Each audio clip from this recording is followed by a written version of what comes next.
તો આગળ વાત કરીએ તો ભરૂચના દહેજ વિસ્તારમાં આવેલી કેમ્બલિન સીઝ 2 કંપનીમાં ભીષણ આગ લાગી છે।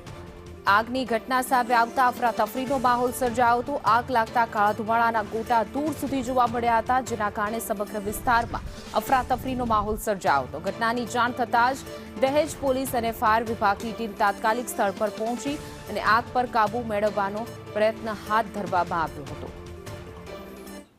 વધુ વિગતો સાથે અમારા સંવાદદાતા રફીક જોડાઈ ગયા છે। જી રફીક, આગની ઘટના બની હતી, હાલ શું સ્થિતિ? હિના કેમિકલ સેજ 2 દહેજમાં એક કેમિકલ કંપનીમાં આગ લાગી હતી, જેને લઈને હાલ તંત્ર દ્વારા આગ ઉપર કંટ્રોલ કરવામાં આવ્યો છે। આગની ઘટનામાં કોઈ જાનહાનિની સત્તાવાર માહિતી હાલ આવી નથી, પરંતુ આગ એટલી વિકરાળ સ્થિતિમાં હતી કે જેને લઈને આજુબાજુના ગ્રામજનોમાં દહેશત ફેલાઈ હતી। દહેજ વિસ્તારની વાત કરીએ તો અવારનવાર દહેજ વિસ્તારમાં આવી ઘટનાઓ બને છે, પરંતુ તંત્ર ક્યાંક ને ક્યાંક આંખ અને કાન આડા કરતા હોય તેવું લાગી રહ્યું છે। જી રફીક, સમગ્ર માહિતી બદલ આપનો આભાર।